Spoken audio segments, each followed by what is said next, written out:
पडळकर. अध्यक्ष महोदय धन्यवाद. अत्यंत महत्त्वपूर्ण लक्षवेधी सभागृहामध्ये चर्चेला आलेली आहे आणि माननीय महसूल मंत्री महोदय सुद्धा अत्यंत सकारात्मकपणे या चर्चेला उत्तर देत आहेत. मागच्या महिन्यामध्ये सांगलीमध्ये ऋतुजा राजगे नावाची एक विवाहित तरुणी कोविडच्या काळामध्ये 2021ला जेव्हा लॉकडाऊन होतं आणि बाहेर पडता येत नव्हतं अशा काळामध्ये ऑनलाईन पद्धतीनं जे वधूवर सूचक मंडळ चालवतात यांच्या माध्यमातून ऋतुजा ही वेल एज्युकेटेड मुलगी MPSCच्या एक्झाम दिलेली मुलगी तिला एक स्थळ आलं आणि स्थळ आल्याच्या नंतर तिचं लग्न झालं. लग्न झाल्याच्या नंतर जेव्हा ती नांदायला गेली तेव्हा तिच्या लक्षामध्ये आलं की ज्या घरामध्ये तिचं लग्न झालंय ते धर्मांतरित कुटुंब आहे. तिच्या घरामध्ये देवार आहे पण देवाऱ्यात देव नाहीत. ज्या दिवशी वटसावित्रीची पूजा होती तेव्हा तिनं उपवास धरायचं घरामध्ये सांगितलं तेव्हा सासू म्हटली की तुला उपवास धरता येणार नाही. संकष्टीच्या दिवशी ती उपवास धरायची तर त्या घरामध्ये मटण घेऊन यायचे आणि तिने त्या घरातल्या लोकांनी नवरा सासू सासरे त्यांनी तिच्यावरती दबाव टाकायला चालू केलं की तू धर्मांतरण कर. आपल्या घरामध्ये आता देवाला स्थान नाही, आपण पूर्णपणे बायबल पद्धतीनं आपली पूजा अर्चा सुरू होते. मग तिनं सांगितलं अरे बाबा तुम्ही माझी फसवणूक केलेली आहे. मी हिंदू धर्मामध्ये जन्म घेतला आहे, माझ्या घरामध्ये माझी आई वडील आणि आम्ही सगळे देवदेवतांना मानणारे आहोत. परंतु त्यांनी तिच्यावरती दबाव टाकायचं सुरू केलं.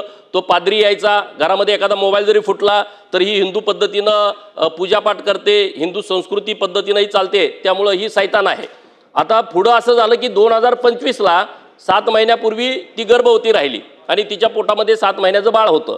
आता हिंदू पद्धतीनं डोहाळे जेवण घातलं जातं. घरी तिच्या माहेरकडं लगबग सुरू झाली की आता 7 महिन्याचं बाळ पोटामध्ये आहे, आता डोहाळे जेवण घालायचं.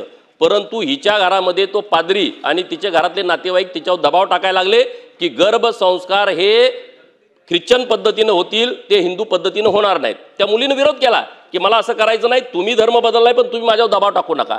शेवटी हे प्रकरण इतक्या टोकाला गेलं त्या ऋतुजा नावाच्या मुलीनं पोटातलं 7 महिन्याचं बाळ असताना आत्महत्या केली.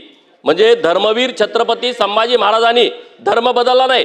त्यांचं नाक कापलं, कान कापले, डोळ्यामध्ये सळया तप्त घातल्या, हात तोडले, पाय तोडले, अंगावरची साल्टी काढली, त्याच्यावरती मीठ मारलं, परत साल्टी काढली, परंतु त्यांनी धर्म बदलला नाही. म्हणजे त्यांच्या विचारावरती जाऊन ऋतुजानं हे अशा पद्धतीनं धर्मासाठी प्राण गेला परंतु धर्म सोडला नाही.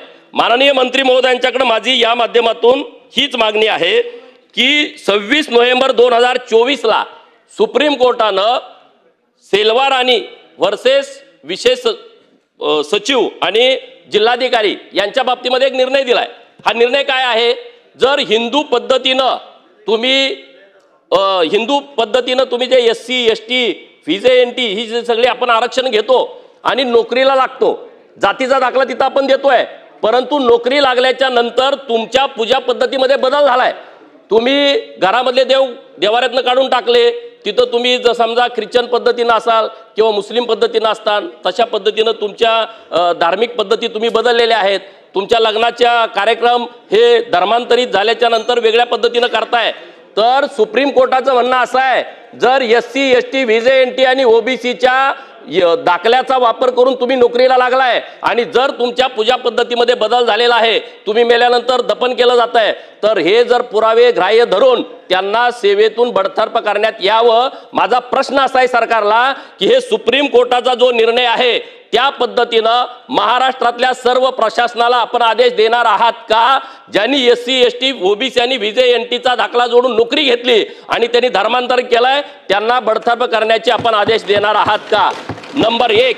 आणि नंबर 2, आपल्या सगळ्या सरकारी जमिनी आहेत आणि या सरकारी जमीन गायरान जमीन असेल, महाराष्ट्र शासन असेल, महसूल विभाग असेल, कृषी विभाग असेल, वन खातं असेल, ग्रामविकास खात्याची जमीन असेल, जलसंपदा खात्याची जमीन असेल, आपण या सगळ्या खात्याच्या प्रमुखांना सरकारी जमिनीमध्ये अशा पद्धतीची प्रार्थना स्थळं किती केलेली आहेत याची यादी येत्या 15 दिवसामध्ये काढण्याची आपण सूचना देणार आहात का? नंबर 2. नंबर 3, जर या सरकारी जमिनीमध्ये अशा पद्धतीची प्रार्थना स्थळं निर्माण केली असतील तर ती किती दिवसामध्ये आपण पाडून टाकणार? आणि नंबर 4, या महाराष्ट्रामध्ये धर्मांतरणाच्या बाबतीमध्ये कडक कायदा येण्याची आवश्यकता आहे, तो किती दिवसामध्ये येणार? लव्ह जिहादच्या बाबतीमध्ये कायदा कधी येणार हे माननीय मंत्री महोदयांनी सांगावं.